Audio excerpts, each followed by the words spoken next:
The bell above the door at Ironclad Firearms chimed at 9:17 a.m., and nobody looked up. The man who stepped inside moved the way old rivers move, slow, deliberate, carrying the weight of something carved over decades rather than chosen in a moment.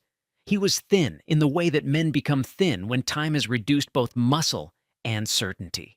Shoulders still broad, but no longer filling the blue and white flannel shirt he wore.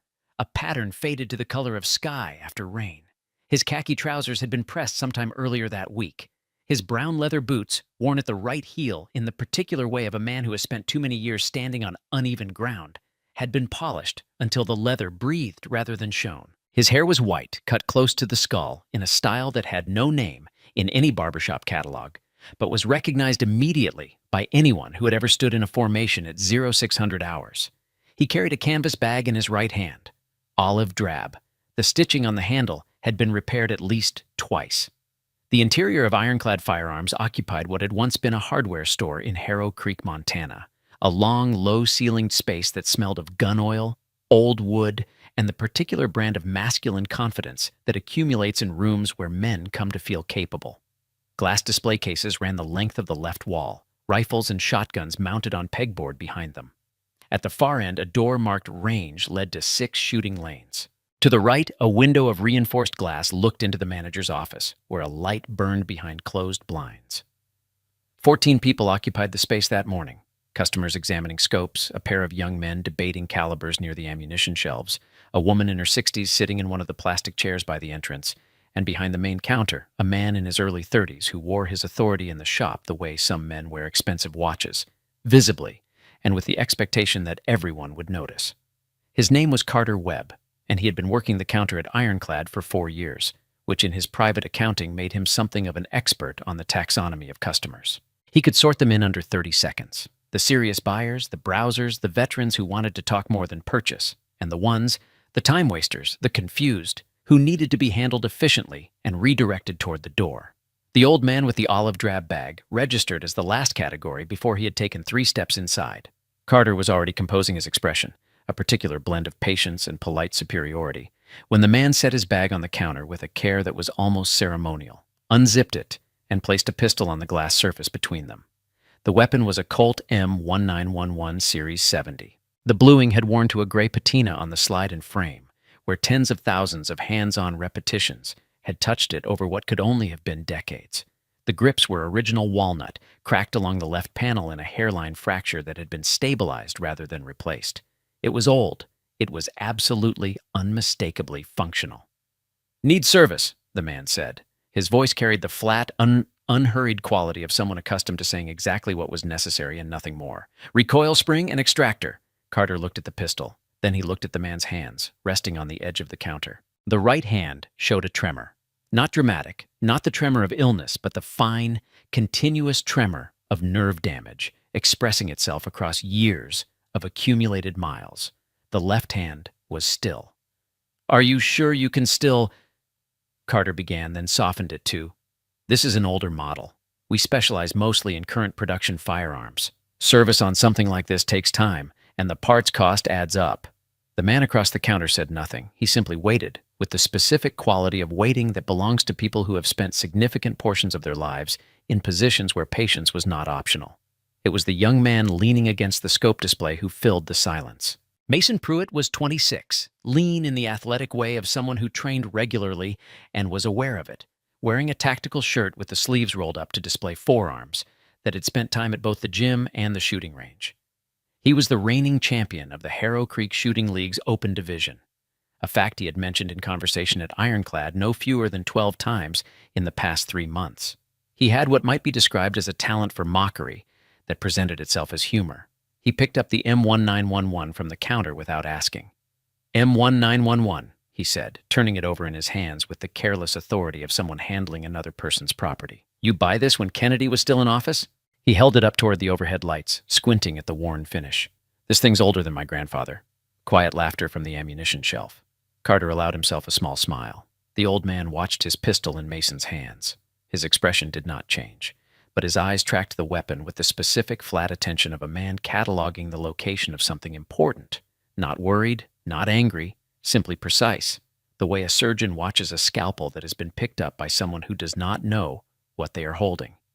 In the plastic chair near the entrance, the woman in her 60s, Hazel Morrow, who came into Ironclad every few weeks to pick up ammunition for the .38 revolver she kept in her bedside table since her husband had passed, looked at the scene over the top of her reading glasses and allowed her expression to register what she thought of it.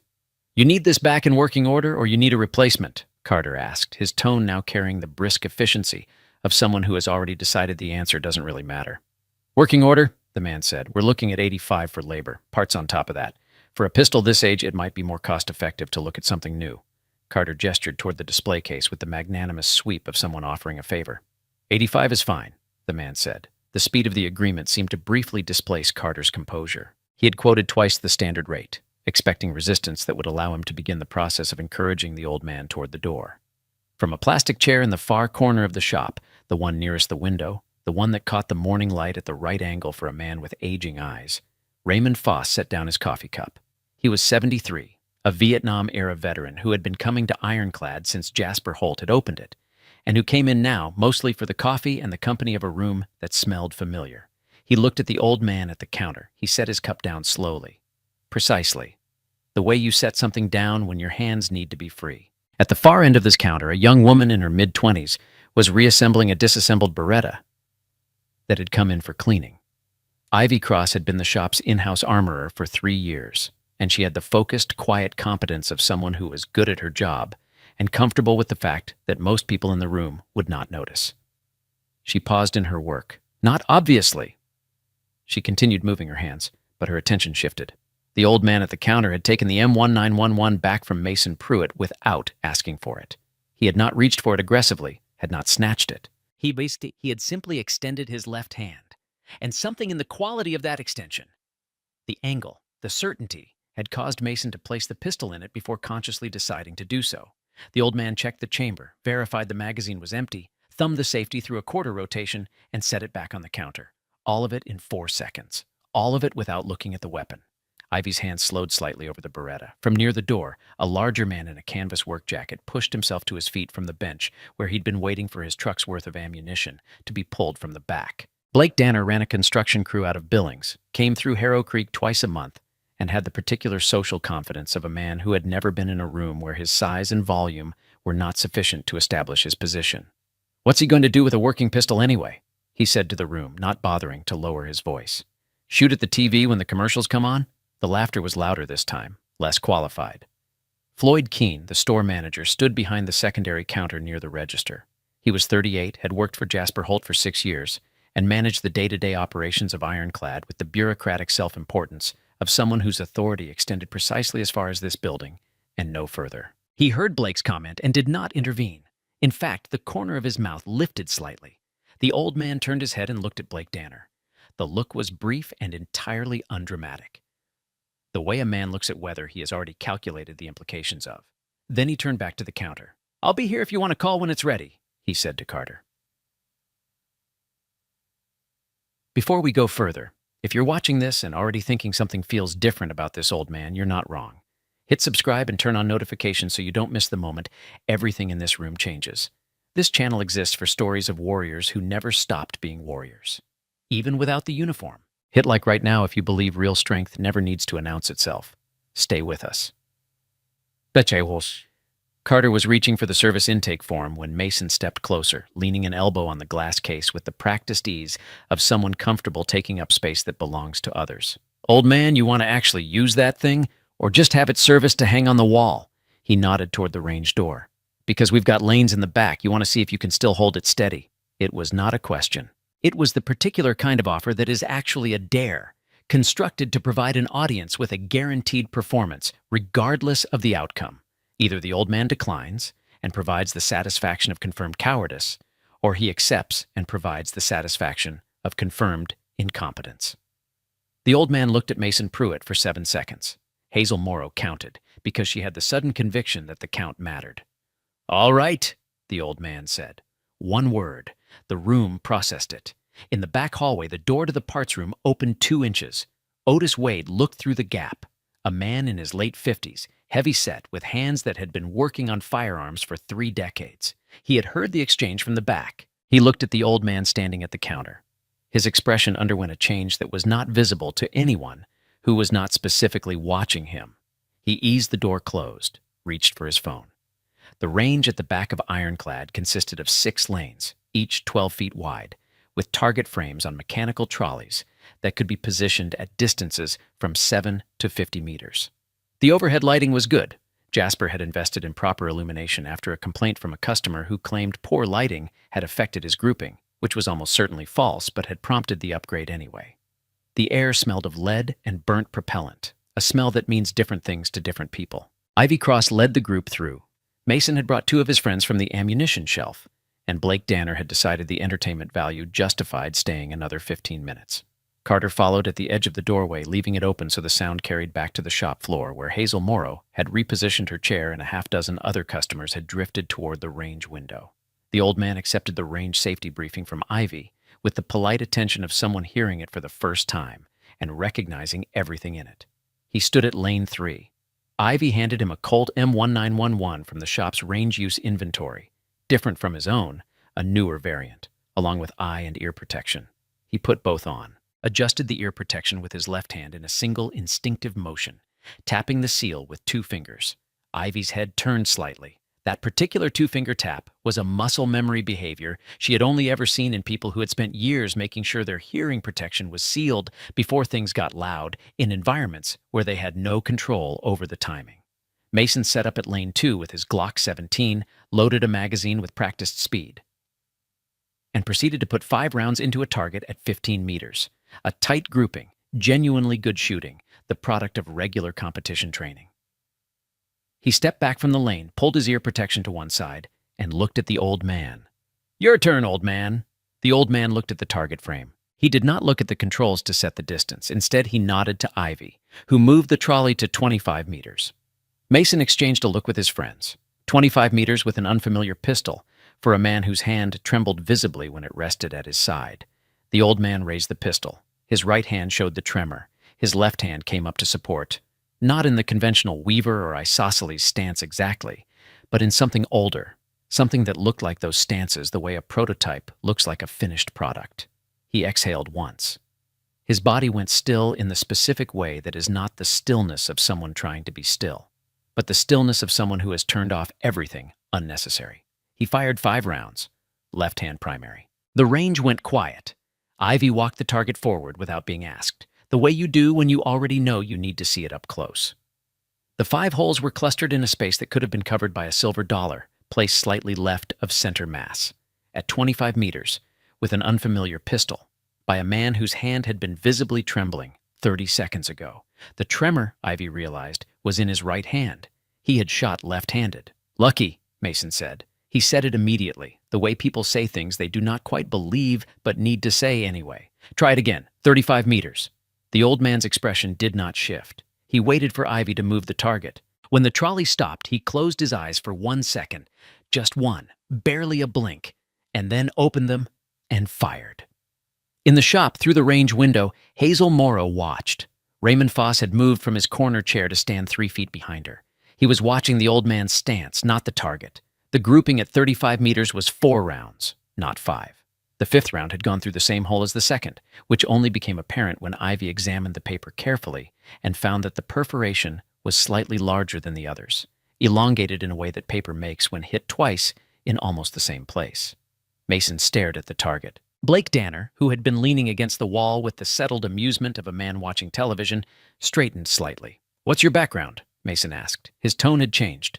The performance aspect had dimmed, replaced by something more direct and less flattering to himself.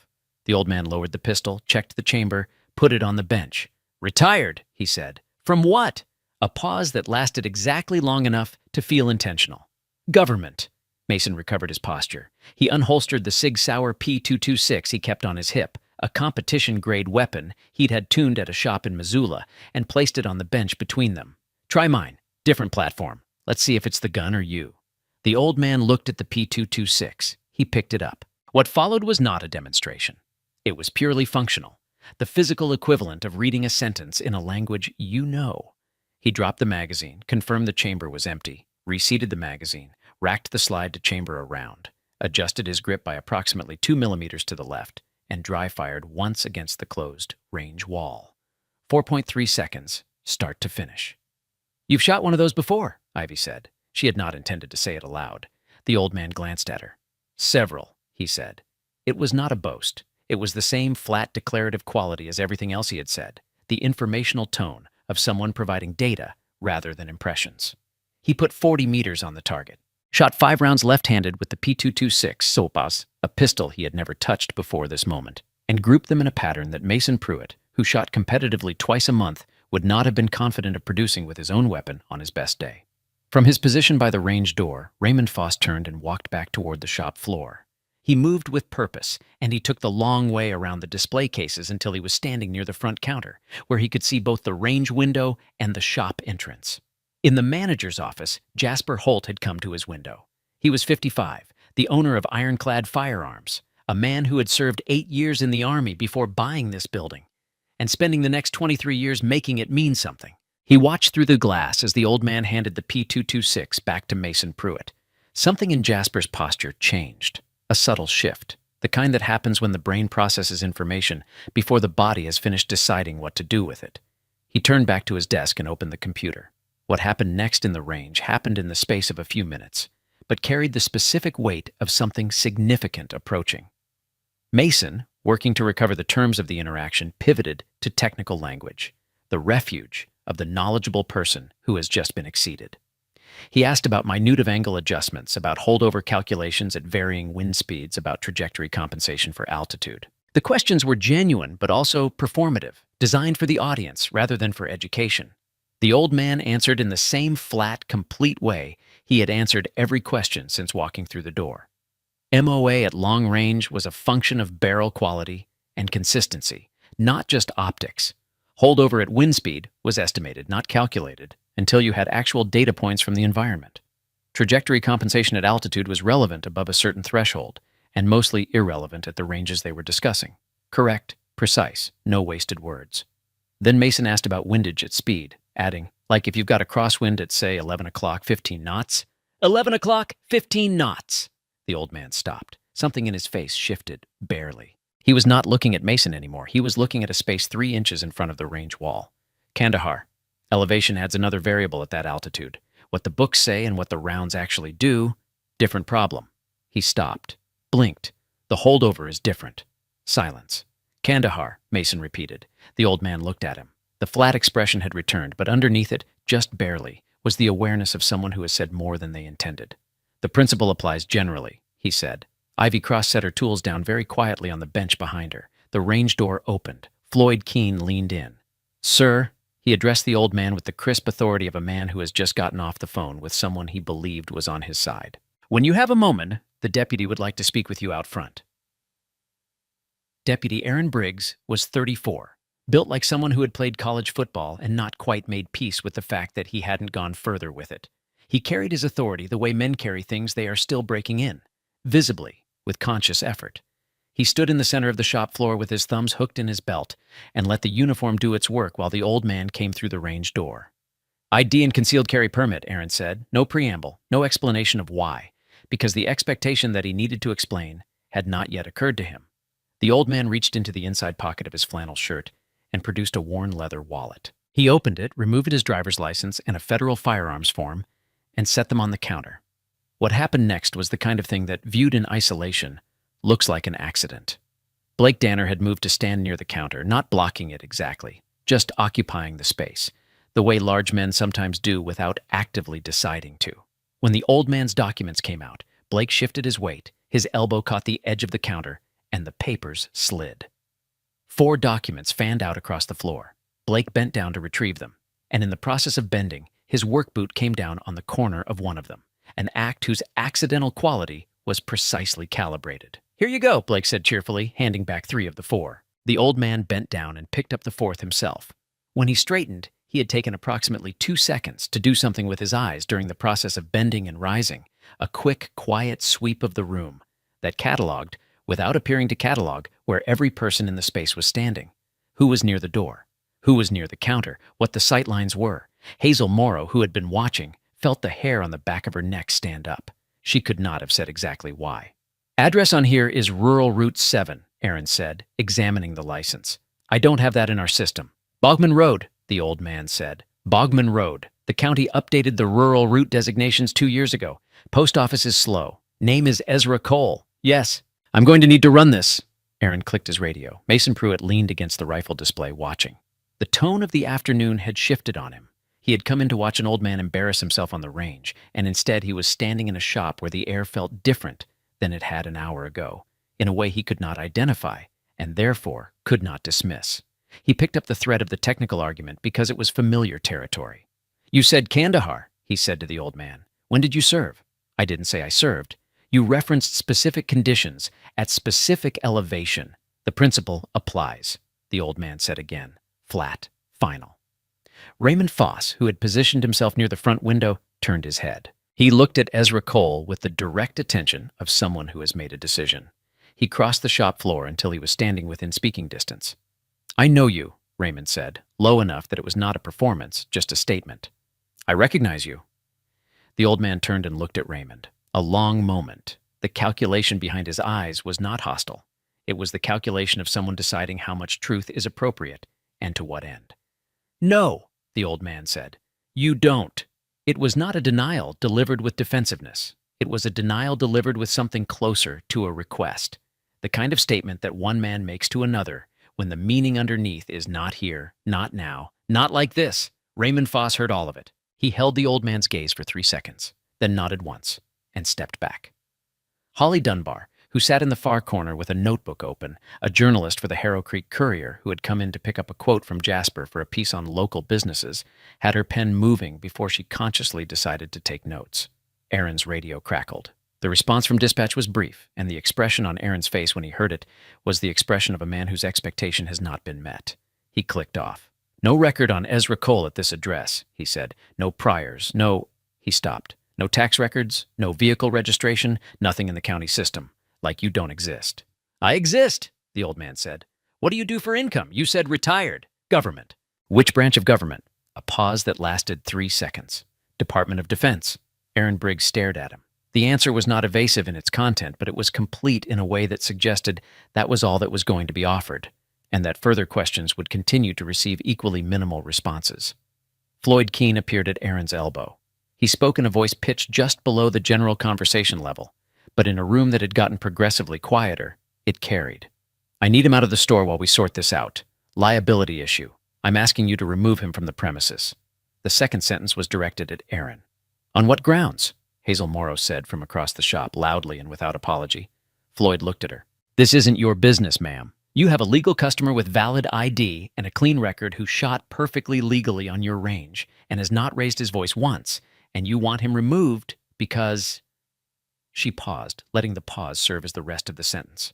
There's a concern about what? His age? The room was quiet. Carter Webb found something to examine on the shelf behind him.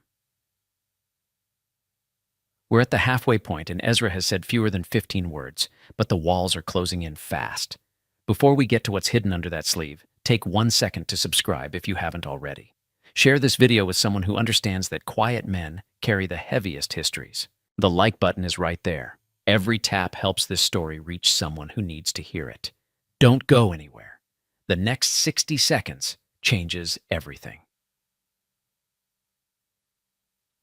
In the back, through the parts room door left open 2 inches, Otis Wade watched the shop floor. He had been watching since the old man had come back from the range. His hands rested flat on the workbench behind him, and he was not moving. And he had the expression of a man who is calculating whether to act or to trust that what needs to happen will happen without him. He had known for approximately 23 years the general shape of who Ezra Cole was. He did not know the specifics. Nobody outside of a very specific cleared population knew the specifics. But his brother had served alongside a man in the late 90s, whose name he was not permitted to use in general conversation. And the general shape of that man was the same as the general shape of the man standing at the counter. The stance, the quality of stillness, the way the eyes moved in a room. He stayed where he was. He trusted that if Ezra needed intervention, Ezra would have already created the conditions for it. Aaron Briggs was not a bad man. He was a man operating on insufficient information, with a nudge from Floyd Keene that had pointed him in a direction that felt official. He looked at Ezra Cole, old, thin, trembling hand, quiet mouth. and then at his paperwork, which said nothing. And nothing, in his experience, meant something that needed explaining. "I need you to remove your jacket," Aaron said. "Standard search procedure when there's an unresolved background question." "There is no outstanding legal basis for that request," the old man said. His tone remained exactly what it had been throughout. Flat, informational, unhurried. "My documents are in order. I have committed no offense. You are welcome to verify my ID with federal systems rather than county, which will resolve your background question." Aaron absorbed this. The man was correct. Aaron knew he was correct. But Floyd Keene was standing 2 feet to his left, and Mason Pruitt and Blake Danner were watching from across the shop floor, and the momentum of the afternoon had its own gravity. "Sir, federal systems," the old man said again. "The county database will not have me. That is intentional and documented." This landed in the room differently than anything else that had been said. Intentional and documented. Hazel Morrow looked at Raymond Foss. Raymond was looking at his coffee cup. Holly Dunbar's pen had stopped moving because she was processing. In the manager's office, through the glass, Jasper Holt had stopped typing. He was looking at his screen with the stillness of someone who has just seen something that requires his full attention. His mouth was a straight line. He reached for his keyboard slowly, the way you reach for something when your hands are not entirely steady. Blake Danner, who had been reading the room and concluding, incorrectly but confidently, that the momentum was still running in his direction, pushed himself off the wall.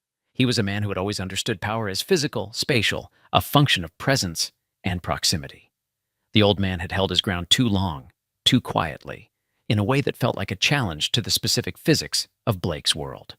He crossed the floor, stopped beside Ezra Cole, not touching, just proximate, the way you stand to make a point about who is larger. "Look, old-timer," he said, and the genial contempt in his voice was the distillation of everything the afternoon had accumulated. "Just take off the jacket and let the man do his job. Nothing to be embarrassed about.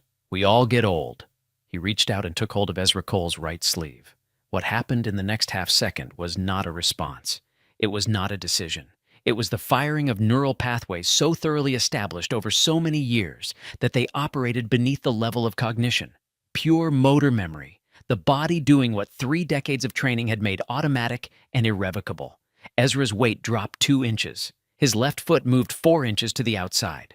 His right arm rotated at the elbow, breaking the grip with the mechanical certainty of a lever. His right hand came to rest at his hip, not on anything, not reaching for anything, simply positioned where it had been positioned, tossed out in close-quarter situations more times than could be counted.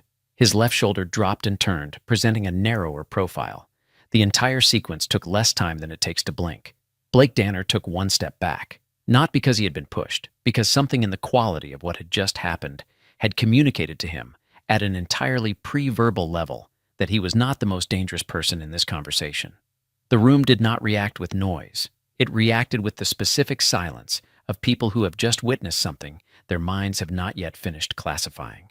Ivy Cross set down the tool in her hand. She set it down quietly and precisely, the way you set things down when your hands need to be free for something you do not yet know the shape of. Aaron Briggs stood absolutely still. Mason Pruitt, who had spent 3 years studying competitive shooting, who understood bodies and movement and control in the specific technical language of sport, looked at the old man's stance, the weight distribution, the hand position, the angle of the shoulders, and felt something turn over in his chest that was not quite fear, but was the sensation immediately adjacent to it. The position was not from any sporting discipline he had ever studied. It was from a manual he had never read. Ezra Cole adjusted his stance back to neutral, unhurried, as if he were simply shifting his weight to be more comfortable. He looked at Blake Danner with the same flat, registering attention he had used on everything else in the room all morning. "I'm not removing the jacket," he said. "I have not been charged with anything. I am not required to." In the manager's office, the light from Jasper Holt's computer screen changed as a new page loaded. He leaned forward. His face, visible through the office glass, went through several calculations in rapid succession. Recognition, confirmation, something that might have been described as reckoning. He reached for his desk phone. And Blake Danner, because he was a man who had never learned to hear the particular silence that precedes irreversible things, reached for Ezra Cole's sleeve a second time. Part 2. His fingers closed around the flannel at Ezra Cole's right forearm, a grip that was not incidental this time. Not the careless brush of a man making a point about proximity. It was deliberate. The grip of someone who had decided that the way to end an argument was to physically resolve it, Because in Blake Danner's experience, that resolution had always been available to him. He pulled. The flannel was old. The stitching at the shoulder seam had been repaired twice in the way that functional garments get repaired, but not to look new, but to keep working. The second repair had been done with thread that was close but not identical to the original, and that seam had been under tension since the moment Ezra had adjusted his stance 4 seconds ago. And when Blake's grip tightened and pulled with the full casual confidence of a man who did not expect resistance, the seam gave. Not the whole sleeve. Not dramatically. A clean separation along the shoulder, the right arm of the flannel shirt peeling back along the line of the old repair, exposing the forearm and the lower portion of the upper arm to the fluorescent light of ironclad firearms at 9:47 a.m. on a Tuesday in October. Blake Danner let go of the fabric. The room did not fill with sound. It emptied of it. On the inside of Ezra Cole's right forearm, running from 2 inches above the wrist to the lower edge of the bicep, was a tattoo that occupied approximately 6 square inches of skin. It was not large. It was not decorative. It was black ink on skin that had tanned and aged around it in ways that spoke to decades of sun and weather, and the lines were precise in the way that things produced by people who do not do things casually are precise. A stylized arrow, not a decorative arrow, not the broad flourish of the commercial tattoo parlor, but a technical rendering, the kind that might appear in a field manual, pointing upward with 3 evenly spaced horizontal hash marks crossing the shaft. Below the arrow, in a font so small it required proximity to read, 7-SF-OA-721, and above it, in letters slightly larger but still restrained, a single word in block capitals: unconventional. Carter Webb, behind the counter, looked at it. His mouth opened and didn't close. Mason Pruitt looked at it. Then at the target paper still in his hand from the range, with its impossible grouping. Something in the architecture of the last 45 minutes rearranged itself in his understanding, and the new arrangement was not comfortable. Blake Danner looked at the tattoo, then at his own hand, then at the torn fabric hanging from the shoulder of Ezra Cole's shirt. The color in his face underwent a change that had nothing to do with embarrassment, and everything to do with the arrival of information that his body was processing faster than his reasoning mind. 3 people in the room moved. Raymond Foss, who had been standing near the front window with his coffee cup at his side, took 2 steps forward and stopped. He stood with his hands at his sides and his chin slightly elevated, and his face had the quality of a man who has just confirmed something he had been carrying as suspicion for the past 30 minutes. Otis Wade, who had been watching through the 2-inch gap in the parts room door, pushed the door fully open and stepped out onto the shop floor. He was not rushing. He moved with the deliberate, unhurried quality of a man who knows exactly where he is going and has already decided that there is no version of events in which he does not arrive. He pulled the shop apron over his head, folded it once, and set it on the secondary counter. He stood, and Jasper Holt came out of his office. He had a single sheet of paper in his hand, printed, from the look of it, from the screen that had been loading for the past several minutes. He came down the 3 steps from the raised office level to the shop floor, and he crossed the room at a measured pace, and the people between him and the main counter moved without being asked, the way people move when someone is walking with genuine purpose toward something that concerns them. He stopped in front of Ezra Cole. He looked at the tattoo. He looked at the man's face. He looked at the paper in his hand, and then back at the face, and the matching of those 2 things, whatever was on the paper and what was in front of him, produced an expression that was not surprise, because surprise implies the information was entirely unexpected. It was the expression of someone whose suspicion has been confirmed at a scale they had not quite allowed themselves to anticipate. Jasper Holt had served 8 years in the United States Army, one of which had overlapped in time and geography with operations he was not then and would never be fully cleared to know the details of. He had been close enough to the edge of things to understand the shape of them. He understood what ODA stood for. He understood what the SF designation meant in that particular sequence. He understood in the broad strokes available to a man who had served at the clearance level he had served at, what the word unconventional meant as a tattoo on the arm of a man who had carried a government ID that Floyd Keane's radio request had bounced off of like a ball bearing off of plate steel. He came to attention. His feet came together. His right hand rose in a salute that was not ceremonial. It was not the salute of a man performing a gesture. It was the salute of a man paying a debt he has just discovered he owes. "Master Sergeant," Jasper Holt said. His voice was level and quiet and entirely serious. The shop held its breath. Otis Wade, standing 6 feet to Jasper's left, came to attention as well. The movement was the movement of a man whose body remembered something that years of civilian life had not erased. His right hand rose. Raymond Foss, near the front window, did not salute. He was older, and his service had been different, and the gesture that he made was something older than military protocol. He lowered his chin to his chest in the slow, deliberate way of someone acknowledging a weight that they recognize because they have carried adjacent versions of it. 3 seconds passed in which the only sound in ironclad firearms was the ambient hum of the overhead lights and the very distant sound of a truck passing on the highway outside. Aaron Briggs read the paper that Jasper had set on the counter. He read it twice. He was a man accustomed to paperwork, to the dry administrative language of warrants and reports and procedure. And what was on this paper was administrative language, but it was administrative language that operated in a register he had not previously encountered in his professional life. He read the phrase clearance, SAP/ACCM, and knew enough to know he did not know what that meant, which itself told him something. He read the phrase Medal of Honor nomination, and then the phrase downgraded per executive order, and then the phrase do not detain, do not question, notify DOD immediately. And he read his own name because it was not his name, but it was his function. And in this document, his function was in the category of things that were not supposed to happen. He set the paper down. He looked at Ezra Cole. The old man had not moved. He had not reacted to the salute with embarrassment, or with pride, or with any of the performative modesty that people display when acknowledged publicly. He had simply stood and waited with the same flat patience he had maintained since walking through the door, and let what was happening happen around him the way a stone in a current lets water happen around it. "Deputy Briggs," Jasper said, not taking his eyes from Ezra, "do you have any further questions for this gentleman?" Aaron's throat worked. He was processing the gap between where he had been standing 15 minutes ago, in the confident middle of a clear jurisdictional action, backed by the store manager, addressing an elderly nobody, and where he was standing now. The gap was the distance between one kind of man and another, and he was becoming aware that the crossing of it was going to require something from him that he was not certain he had prepared. "No," Aaron said. His voice came out lower than he intended. He cleared his throat. "No further questions." Floyd Keene stood behind Aaron with the expression of a man watching a structure he believed was load-bearing turn out to be decorative.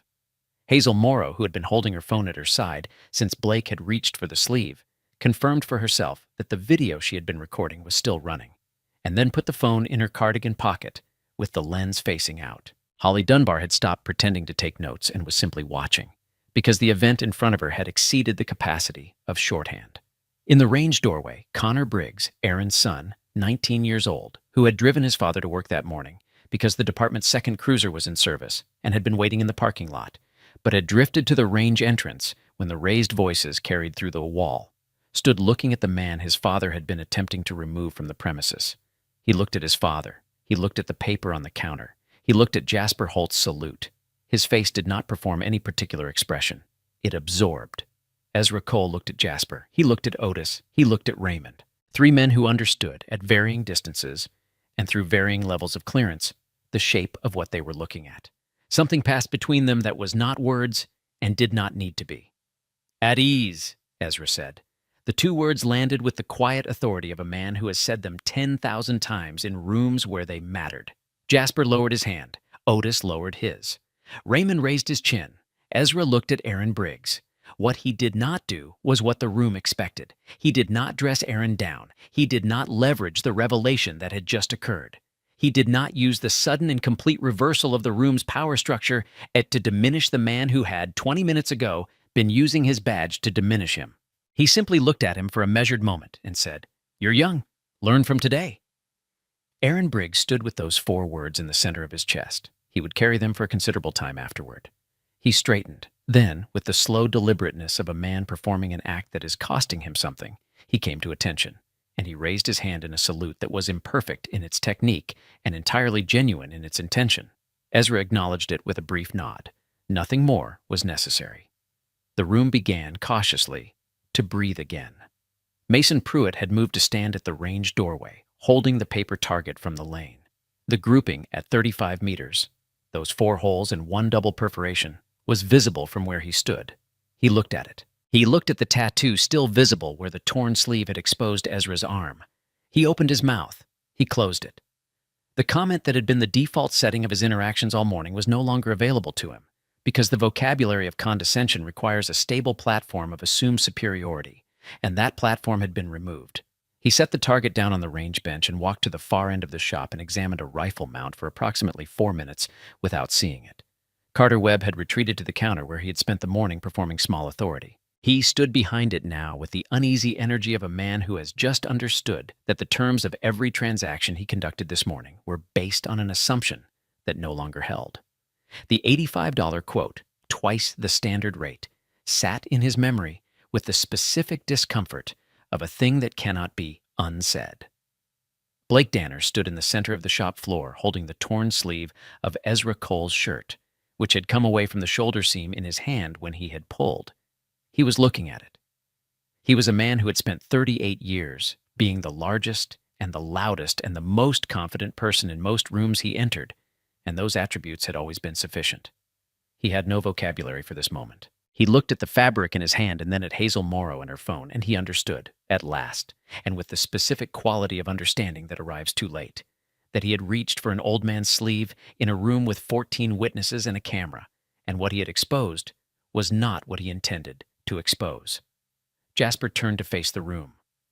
The full room, all 14 people, the ones who had laughed and the ones who had watched the laughing and the ones who had turned away and the one who had pushed back. "I have been running this store for 23 years, he said. His voice was not raised. It carried the way quiet carries when a room is paying attention. "In that time, I have served veterans and active duty personnel and their families, and I've built something that I believed stood for something. What happened here this morning," he paused. He was looking at Floyd Keene, "does not represent that thing." Floyd Keene's mouth opened. "We can discuss it in the office," Jasper said. "Now." The instruction was not a suggestion. Floyd Keene recognized the tone. It was the tone that ends things. And he walked toward the office stairs with the deflated motion of a man who has just discovered the limits of his authority. In the clearest possible terms, Jasper looked at Carter. "You and I will speak this afternoon." Carter nodded, once with the expression of someone swallowing something unpleasant. At the back of the shop, Otis Wade had already returned to the parts room. The sound of his bench vise came through the open door, a clean, purposeful sound, the sound of work resuming. He emerged 3 minutes later carrying a tray with a disassembled M1911 laid out on it in perfect sequence. Recoil spring replaced, extractor checked and serviced, every surface that needed attention attended to. He set the tray on the main counter in front of Ezra Cole. "Recoil spring was tired," Otis said. "Extractor had a hairline on the hook, replaced both. Function checked clean." He paused. "I started on it when you went to the range." Ezra looked at the tray. He looked at Otis. "You've been here the whole time," Ezra said. It was not a question. "I work here," Otis said. A pause. "My brother served with a man 20-some years ago. He didn't give me details. He gave me the shape of things." He picked up a shop towel and wiped his hands with the slow thoroughness of a man who has said what he needed to say. The spring needed changing, that's all. Ezra Cole looked at Otis Wade for a moment with the full, attentive quality that he had rationed carefully throughout the morning. Then he nodded once in the way that meant what needed to be said had been said between them, and what had not been said did not need to be. He began to reassemble his pistol from the tray. The movements were the movements of someone for whom the process was as natural as arranging silverware, each component returning to its position with the authority of long familiarity. Magazine seated, slide-racked, safety engaged, barrel checked through the ejection port, holstered at the belt in the worn leather holster that had been on his hip since he'd walked in. Ivy Cross, who had been watching from the armorer's bench, picked up the torn sleeve of his flannel shirt from the counter where Blake Danner had abandoned it. She walked to the back, came back with a safety pin. Without preamble, she pinned the torn sleeve closed at the shoulder, not invisibly, not perfectly, but functionally, in the way that things in working environments get made to function when form is secondary. Ezra looked at the repair. "Thank you," he said. Ivy Cross, who had spent 3 years in a room full of men who did not notice the quality of her work, said nothing. She simply went back to her bench and picked up the Beretta she had been reassembling when the morning began. The aftermath of significant events in small rooms rarely resolves cleanly. What happens is more granular than resolution. It is a series of smaller adjustments, private and public, that accumulate into something that eventually looks like change when viewed from a sufficient distance. Floyd Keene walked out of Jasper's office 18 minutes later carrying a box that had been populated from the desk drawers with the quick efficiency of a man who knows the conversation is already over. He passed through the shop floor without making eye contact with anyone, pushed through the front door, and that was the end of Floyd Keene's tenure at Ironclad Firearms. He was not asked to come back. He did not. The conversation between Carter Webb and Jasper Holt happened later that afternoon in the same office, and it lasted 11 minutes. Carter was not fired. Jasper was deliberate about the distinction between cruelty and consequence, but Carter left that conversation understanding that the $85 quote and everything it had represented had been seen and named and entered into an accounting that would have ongoing relevance. He spent the following week being genuinely, visibly better at his job, which is the particular reform available to people who are capable of recognizing what they have done. Mason Pruitt retrieved the target paper from the range bench before he left. He did not throw it away. He took it home and pinned it above his reloading bench, and when people asked him what it was, he told them a man had shot it left-handed at 35 meters with an unfamiliar platform on a Tuesday morning in October. And when they asked what the man's background was, Mason said he didn't know exactly, and meant it, and felt the not knowing as a more useful education than most of what he had learned in his competitive career. Blake Danner drove back to Billings that afternoon with the particular quiet of a man who has been handed an image of himself that he did not commission and cannot return. Hazel Morrow's attorney called him 4 days later. The video had accumulated several thousand views on the local community Facebook group by the time the call came, not because anyone had promoted it, but because people in small towns recognize the shape of stories, and this one had the shape of something significant. Blake did not contest the civil matter when it was filed. His attorney advised settlement, and Blake agreed, because the video existed, and what it showed was unambiguous. Mobbish Raymond Foss was still at his corner window when Ezra Cole prepared to leave. Most of the other customers had drifted back to their original purposes, the human capacity to normalize the extraordinary reasserting itself with the quiet efficiency of weather. Raymond watched Ezra button what could be buttoned of the repaired flannel, check the holstered pistol at his hip with one hand, and pick up the empty canvas bag. Raymond crossed the shop floor. He stopped at a distance of approximately 6 feet, the distance of honest conversation between men who are not trying to impose on each other. "There was a man," Raymond said, 1968, Hugh City. "He pulled 4 of us out of a position that had already been written off. I was one of the 4. He paused. "That man's name was not available. I asked for it for years afterward through channels that were available to me, and it was never available." Ezra Cole stood and listened. "I'm not saying you're him," Raymond said. "You'd have been a child in 68. "I would have," Ezra said. "The shape of things," Raymond said. "Some men carry a particular shape, the ones who went into rooms where the math didn't work out and came back out anyway. The math leaving something on them." He looked at the repaired sleeve, the pinned shoulder. "I don't need to know your name. I just wanted you to know I recognize the shape." The old man looked at Raymond Foss for a moment with something that was not quite an expression, but was the negative space around one. The shape of what a man looks like when he has been seen accurately by someone who had the right equipment to see him. "Thank you for your service," Ezra said. "Yours," Raymond said. They shook hands. The handshake lasted 2 seconds and contained 34 years on one side and 57 years on the other, and the particular knowledge shared between men who have been in positions where the outcome was not guaranteed. Ezra Cole walked toward the front door of Ironclad Firearms. He did not look at the display cases. He did not look at the people who were watching him. He walked the way he had walked in, slowly, deliberately, carrying his own weight with the patience of someone accustomed to longer distances. Aaron Briggs was standing near the door. His son Connor was beside him. Aaron looked at the floor, then at Ezra, then at the floor again. The salute he had offered earlier had cost him something, and he was still taking inventory of what. "I'm sorry," he said, "for how this morning went. I should have—" He stopped, started again. "I should have done this differently." "You should have," Ezra said. "You will." The certainty of the second sentence, not a reassurance, not a hope, but a declaration stated the way you state established facts, made Aaron Briggs stand slightly straighter without being conscious of it. Connor was looking at Ezra Cole with the transparent attention of a 19-year-old who has not yet learned to disguise what he is thinking. What he was thinking, plainly, was that he was looking at something he did not have a category for yet, but intended to have one for eventually.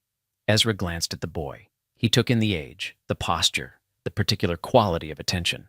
He said nothing directly to him. He looked at Aaron. "Your son," he said, not a question. "Yes, sir." "Good posture," Ezra said. He pushed open the door and walked out into the Montana morning. Connor Briggs stood in the doorway and watched the old man cross the parking lot. Then he turned to his father.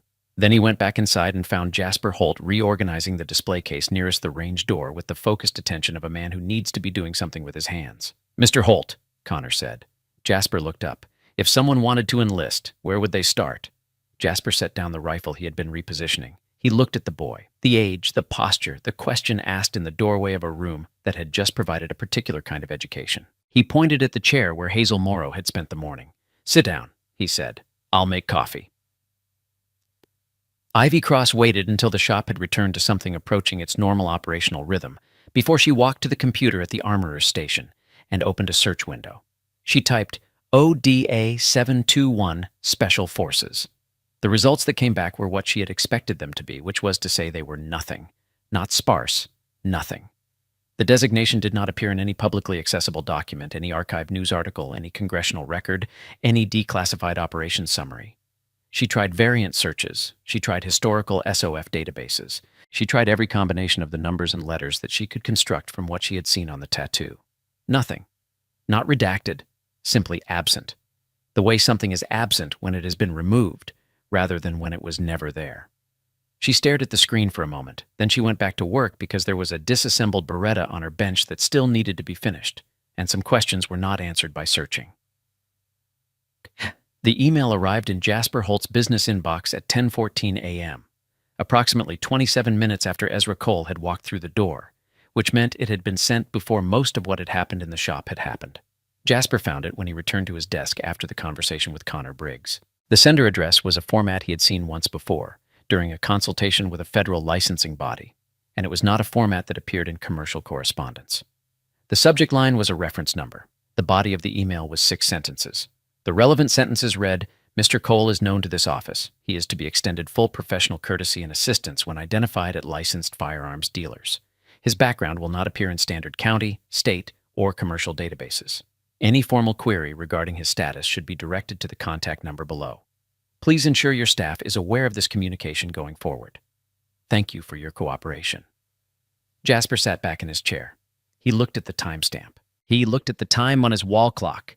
He calculated the gap between when Ezra had walked in and when this email had been sent. Someone had known Ezra Cole was walking into Ironclad Firearms before Jasper had run his background check, before the situation had escalated, before any of it. He reached for his phone. He dialed the contact number at the bottom of the email. It rang twice. "This is Holt," he said, "at Ironclad Firearms. There was a situation this morning. Mr. Cole is fine. I wanted you to know in case—" He listened. "Yes." A pause. "I understand." Another pause, longer. "He does?" The final pause was the longest. "Thank you, I'll do that." He hung up. He sat for a moment looking at the far wall of his office where a framed photo hung that he had carried from posting to posting during his 8 years of service. Nothing classified, nothing remarkable, just a group of men in a place he had been. The kind of photo that accumulates meaning over time, rather than having it at the moment of taking. He picked up a yellow sticky note. He wrote a single sentence on it. He put the sticky note in his pocket because the information it contained was not for a desk. He walked downstairs and hung the sign on the front door that said "Closed for inventory." And for the first time in 23 years of running Ironclad, he locked the front door before 4 o'clock. Then he stood in his own shop, which smelled of gun oil and old wood, and the particular accumulated history of the morning, and looked at the chair where Ezra Cole had not sat, and the counter where his documents had been dropped and stepped on, and the range door through which a grouping had been produced that he would tell people about for as long as he could tell stories. Above the register, he pulled a small printed card from the stack he kept for community announcements and turned it over, clean side up. He wrote 4 words on it in permanent marker, pressed it flat on the counter surface, and pinned it to the board above the register where it would remain for the next 11 years. Veterans served first. No exceptions. Hazel Morrow in her car in the parking lot reviewed the video she had taken. It was 3 minutes and 42 seconds long. It began with Blake reaching for the sleeve and ended with the salute and Ezra's 4 words to Aaron. The image quality was what it was, shot from a cardigan pocket, slightly angled, but the sound was clear, and the critical images were unambiguous. The torn sleeve, the tattoo, Jasper coming to attention. She uploaded it to the Harrow Creek Community Facebook group with a caption that was 6 words long. What happened at Ironclad this morning? She drove home. She made tea. She sat at her kitchen table, which was where she sat when she needed to think about things that required sitting. Her husband had served. He had come back different, and she had loved the different man as much as she had loved the man before. And he had been gone 9 years now, and sometimes something happened that made the world look the way it had looked when he was in it. A particular quality of seriousness, the weight of something real pressing through the surface of the ordinary. She picked up her tea and sat with the morning. By 3 p.m., the video had 4,000 views. By 6 p.m., it had 19,000. By the following morning, it had cleared 100,000, and requests from local and regional news outlets had filled the community group's admin inbox to capacity. Holly Dunbar's piece in the Harrow Creek Courier, published online the same afternoon, titled simply "An Ordinary Tuesday at Ironclad Firearms," was careful in its language in the specific way that good journalism is careful. It described what had happened without speculating on what it meant. It named the businesses involved and the general sequence of events. It quoted Hazel Morrow and Raymond Foss and Ivy Cross, and it mentioned the existence of the federal documentation without reproducing its contents or speculating on the clearance designations it referenced. It did not name the old man, because Holly had been a working journalist long enough to understand the difference between the story she was allowed to tell and the story she was not. And she told the one she was allowed to tell with sufficient precision that the one she was not allowed to tell was visible between the lines for anyone who knew how to read them. The piece was picked up by 3 regional outlets within 24 hours and by a national veteran-focused publication within 48. Floyd Keene, reading the comments on the video from his apartment in Billings, where he had relocated within a week of his termination, found the experience instructive in ways that were not comfortable. He did not comment. He did not share. He closed the phone and sat for a long time with the specific interior weather of a man who has been accurately represented in a public record and cannot argue with the accuracy. 3 days after the morning at Ironclad, Ivy Cross drove to the county library on her lunch break and requested access to their historical military records database, the one available to researchers and journalists that access declassified archives at a broader level than public internet searches. She spent 40 minutes. She found the same nothing she had found at her workstation, but she found it through a more comprehensive system, which meant the nothing was more informative. ODA 721 did not appear in any declassified record because it had not been declassified. Units that had not been declassified appeared in no record. This was expected for active operations and for operations within a recent classification window. The classification window for ODA 721, based on what Ivy could infer from the absence of adjacent records in specific archives, extended back at least to the early 1980s. She sat with this information, 40-some years of classification. Operations conducted over a period during which the man she had watched shoot a pistol at 35 meters with his non-dominant hand would have been in his prime. She thought about the word unconventional. She thought about the hash marks on the arrow. She thought about Kandahar, which had come out of his mouth with the automatic specificity of a place that existed in his muscle memory rather than his studied knowledge. She drove back to Ironclad and put the Beretta she had finished reassembling into its owner's box for pickup and started on a Springfield that had come in for a trigger job. She did not tell anyone what she had found, not because she was keeping a secret, but because some information completes itself simply by being understood, and the understanding does not require an audience. Otis Wade locked up the parts room at 5:30 p.m.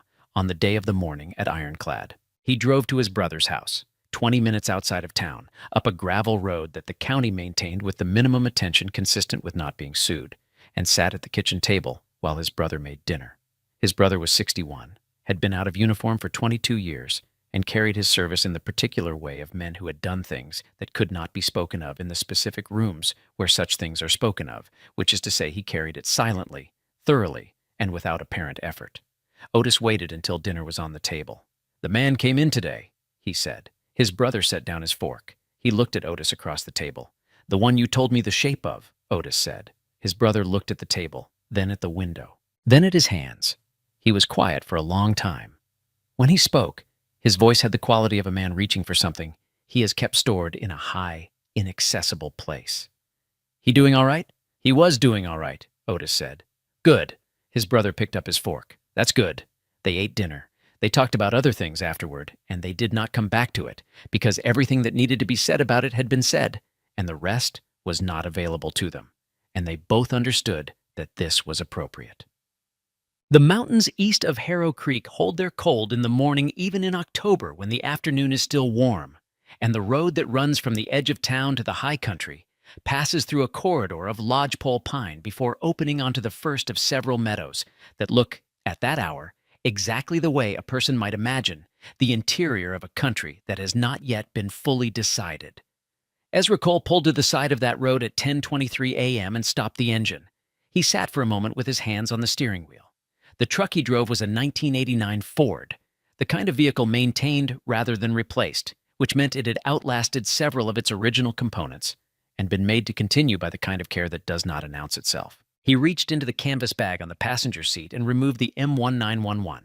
He performed the function check that was not necessary. The weapon was clean, serviced, fully operational, and performed it anyway, because the habit of verification belongs to people who have learned the cost of assumption. He holstered it. He sat. The phone on the center console was a basic model, the kind that made calls and sent texts, and did not require a data plan or a cloud account, or any of the distributed record-keeping that phones had accumulated as standard features. It vibrated against the console surface. He looked at the screen. The number was not a stored contact. It was a format he recognized, the way you recognize things that have appeared consistently across decades of a particular kind of work. He let it ring once more. Then he picked it up. He listened. He said nothing for 30 seconds. Then, when? He listened again. How many people know the location? He listened. I'll need 48 hours. A pause. Tell them I'm already moving. He ended the call. He set the phone on the console. He looked out through the windshield at the lodgepole pines and the first meadow and the cold morning light doing what it does to Montana at this hour, which is to make everything look as though it has been there since before the concept of before. He had come to Harrow Creek to have his pistol serviced. That part was done. It had always been the main thing. The rest of the morning, the laughing, the range, the torn sleeve, the paper that Jasper had printed and carried down from his office, none of it had been part of any plan. It had simply been what happens when a man who has spent 34 years working in the spaces between the visible moves through a room where people have never considered that such spaces exist. He started the truck.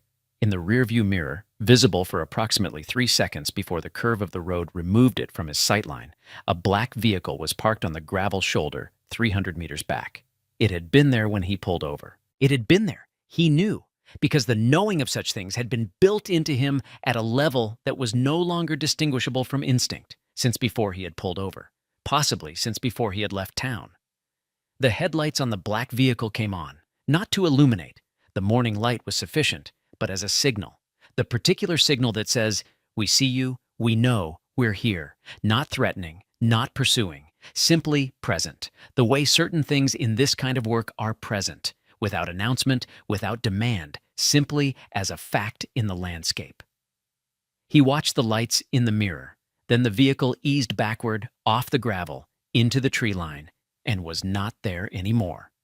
Ezra Cole drove forward. He did not look in the mirror again, not because the vehicle was no longer relevant, but because the information it had communicated was complete. And in this kind of work, you do not revisit completed communications. You act on what was said and leave the saying behind. The road opened onto the first meadow. Cold light, undisturbed grass, the particular quality of Montana mornings that has nothing to do with the people in them and everything to do with the accumulated geological patience of the ground beneath. He reached into the chest pocket of his flannel shirt, the one with the pinned shoulder, functional and imperfect, repaired by someone who had understood that functionality was what mattered, and removed a small object. He had carried it for 29 years. It was a challenge coin, the kind that does not carry any unit designation or organizational mark that would appear on any public record, because the unit it represented and the organization that issued it did not appear on any public record. On one face was the arrow. On the other face, in letters so small, they required knowledge of their existence to find. Unconventional means, unconventional ends. He looked at it for a moment. He put it back in his pocket. He drove. Chochak. The mural appeared on the side of the ironclad firearms building 9 days later. Jasper had not commissioned it. He arrived one morning to find it already finished. Someone had worked through the night, and there was no signature, and no artist came forward to claim it. It was not large, perhaps 4 feet by 6 feet, painted in colors that did not announce themselves, but were visible once you knew to look. It depicted a single arrow pointing upward, with 3 hash marks crossing the shaft, in the particular style of a man who had chosen to say something without saying it. The town did not know what it meant. Several veterans in Harrow Creek, when they saw it, did not comment publicly. They understood the protocol of not commenting. The mural remained on the wall of ironclad firearms for 11 years, through 2 repaints of the rest of the building's exterior, because Jasper instructed every painter who came to leave it. When people asked him why, he said it was a reminder. When they asked a reminder of what he said, of the cost of looking at something, and being certain you understand what you are seeing, he meant of an old man with a trembling hand and a worn flannel shirt, and a pistol that he had carried for so many years. The metal remembered his grip. He meant of the particular kind of American who does not announce himself, who comes into a room and does his business and leaves, whose service is so thoroughly classified that it is not a record, but an absence, who has earned more than any room has thus far offered him, and who does not require the offering. He meant of the 11 people who had laughed before they understood, and the one who had pushed back before she was asked to, and the young deputy who had raised his hand in an imperfect salute and heard 4 words that he would carry into every room of every kind he entered for the rest of his career. He meant of the shape of things that real service leaves on people, which is not the shape you expect when you look at a thin old man with a trembling hand and an olive drab bag and a flannel shirt that needs pinning. Ivy Cross, who drove past the mural every morning on her way to work, looked at it every morning in the same way. A brief, direct look, the way you look at something that says something true in a language you did not expect to encounter on the side of a building in a town this small. She had never fully answered the question of what ODA 721 was. She had arrived at the understanding that the question was not answerable by the methods available to her, and that this was the appropriate condition for some questions, and that living with the appropriate condition of a question without resolving it into false certainty was itself a form of accuracy. Raymond Foss died the following spring, not of anything dramatic, simply of the accumulation of time that takes everyone eventually. His obituary in the Harrow Creek Courier noted his Vietnam service and his regular presence at Ironclad Firearms, which had been his version of a community center for the last decade of his life. Holly Dunbar wrote the obituary. She wrote it well, the way she wrote everything, accurately, with attention to what mattered, without excessive decoration. At the end, she wrote a single sentence that had not been requested by the family and that she included because she believed it was true, and true things belonged in obituaries. He spent his last years in a room full of people he had reason to respect, and he died knowing the difference between the men who announced themselves and the men who simply The family thanked her for it at the service. Aaron Briggs made sergeant within 14 months. The change in the quality of his work, noted by his supervisor, noted by the people he served, was not attributable to any single event in the official record. But Connor Briggs, who enlisted 6 weeks after the morning at Ironclad, told the story at his first unit's informal gathering, in the way young soldiers tell the stories that shape their decision to be in the rooms they are in. He told it the way it happened. He did not embellish. He had learned from watching his father and a man named Ezra Cole that the events that matter do not require embellishment. Somewhere in the 48 hours after the phone call on the gravel shoulder of the road east of Harrow Creek, Ezra Cole drove. The road he took was not in any navigation system that operates on civilian infrastructure. The destination he drove toward was not on any map maintained by any agency whose records are available through standard channels. He drove the way he had walked into Ironclad Firearms, slowly, deliberately, carrying the weight of something carved over decades, with the patience of a man who has spent significant portions of his life in positions where patience was not optional, and haste was its own kind of risk. He had a pistol that had been serviced by a man who understood the weight of what he was doing without being told. He had a challenge coin that had been in his pocket for 29 years. He had a flannel shirt with a safety pin shoulder, which was functional, and functionality was what mattered. He had 48 hours. He was already moving. Real warriors, in Ezra Cole's experience, do not advertise. They do not require that rooms acknowledge them. They do not need the salute before they can operate. They require only that their equipment functions, that their information is accurate, and that what they have been asked to do can be done by the means available to them. He had been asked. The means were available. The rest was the shape of things. If this story hit you the way we believe it did, subscribe, like, and share it with someone who deserves to see it. Drop a comment below. What would you have done in Ezra's place? Every comment keeps stories like this alive. Real warriors deserve to be remembered long after the uniform comes off. We'll see you in the next one. Don't miss it. The Open Road. The black vehicle reappeared on the third day. Ezra Cole had been driving southeast for 41 hours when he saw it the first time in his peripheral vision, not in the rearview mirror, where a surveillance vehicle would expect to be watched for, but in the driver's side window reflection as he pulled out of a gas station outside of Billings, a shape in the lot across the street. Dark, still, parked with the particular precision of something that has chosen its position rather than simply occupied the nearest available space. He paid for his fuel in cash. He drove east on the interstate at exactly the speed limit, which is the speed of a man who has nothing to hide, and also the speed of a man who understands that drawing attention in either direction costs the same thing. The vehicle did not follow him onto the highway. He did not expect it to. Vehicles like that did not follow. They were already ahead. He had been given a location in the call on the gravel road outside Harrow Creek. Not an address, coordinates, spoken once in a format that assumed the listener would retain them without writing them down, because writing them down was not the protocol for coordinates of this type. He had retained them. He drove toward them with the specific quality of attention that belongs to men who navigate by internalized data rather than by instruments. Not because instruments are unreliable, but because instruments can be accessed by people other than the man holding them. The coordinates resolved to a place in eastern Montana that the map designated as agricultural land, which it was, technically, in the sense that the land had been farmed at some point in its history, and the designation had not been updated to reflect subsequent arrangements. The actual condition of the land, fenced, managed, equipped with infrastructure that did not appear on any satellite image updated within the past 4 years, was another matter.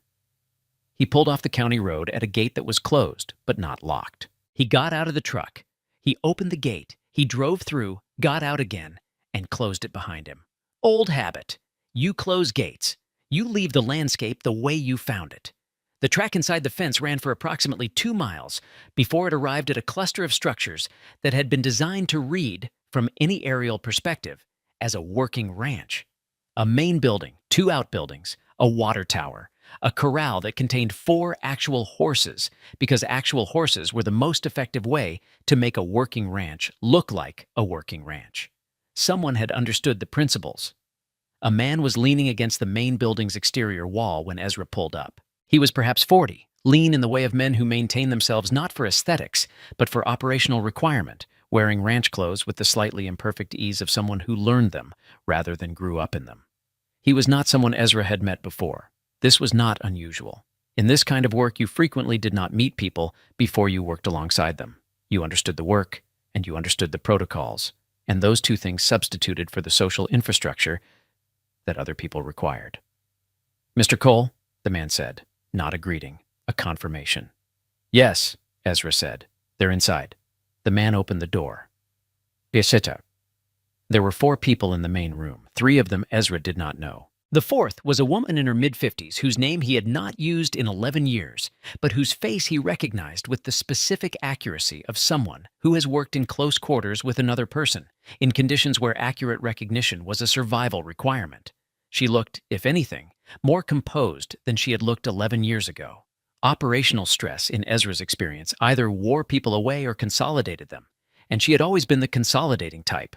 "Ezra," she said. "Doris," he said. She had been, 11 years ago, a case officer with a designation that he was not going to say aloud in any room he could not personally sweep for electronic presence. She had been, before that, something else, which was classified at a level that he held in common with her and perhaps 14 other living people. She looked at him now with the direct attention of someone conducting an assessment and finding it satisfactory. "You look old," she said. "I am old," he said. "You shot a competition grouping at 35 meters left-handed with an unfamiliar platform 3 days ago," she said. "I have the video." Ezra was quiet for a moment. "The video," he said. "The community Facebook group," Doris said. "Harrow Creek, Montana. 83,000 views as of this morning." She paused. "The relevant portion, approximately 9 seconds of footage, has been reviewed by people above both our pay grades." "I don't have a pay grade anymore." "That's currently under discussion." She indicated the chairs. "Sit down. We have about 90 minutes before we need to move." He sat. One of the 3 people he did not know set a folder on the table in front of him and stepped back. He did not reach for the folder immediately. He looked at Doris. "Tell me the shape of it first," he said. She told him. The shape of it was this. 14 months earlier, a communications intercept had identified a pattern of movement and resource transfer consistent with the preparation of an operation in a geographic area that had been considered stabilized. The pattern had been flagged, escalated, analyzed, and assigned to a working group that had produced 3 assessments in 4 months, each of which had been more urgent than the last. The working group had then identified a specific operational requirement, a single-point capability gap in the planned response, that could not be filled by any currently active personnel at the required clearance level with the required experiential background. The capability gap was precise. It was not physical, not entirely. It was the specific kind of gap that opens up when you need someone who has operated in a particular theater at a particular period, who has institutional memory that is not in any database because the operations it pertains to were never entered into any database, who can read a situation from inside rather than from the analytical remove of someone who learned about it from records. There were, the working group had determined, fewer than 6 people alive who met the full specification. Doris had been brought in to assess availability. She had made 3 calls. 2 of the people were not physically capable of field operations. 1 was not contactable through any channel that could be used without creating a record that would itself become a security problem. 1 had died in 2019 in circumstances that were on record as natural, and were, in fact, natural, which occasionally happened even in this kind of work. That left 2. The other one, Ezra said.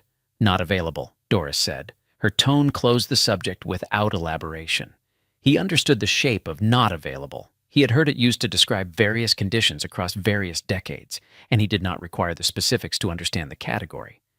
So it's me, he said. It's you, she said, if you're willing. He looked at the folder on the table. He had not touched it. He knew that the moment he touched it, the decision would be in a different condition than it was while he had not touched it. Not irrevocable, but shifted in its weight. How long? He said. 90 days minimum, could extend to 120. Active operations, advisory and assessment. There will be moments that require more than that. We're not going to pretend otherwise. And the capability gap specifically, Doris told him. He listened. He was quiet for a long time after she finished. Outside the window of the main building, the 4 horses in the corral moved with the unhurried patience of animals who have learned that the urgency of the people around them is generally not their concern. He watched them for a moment. 34 years, he said. Not to her. Just a statement placed in the room, examined briefly, set aside. I know, she said. I came to Montana to have my pistol serviced, he said. I know that too. A pause. Otis Wade does good work. He looked at her.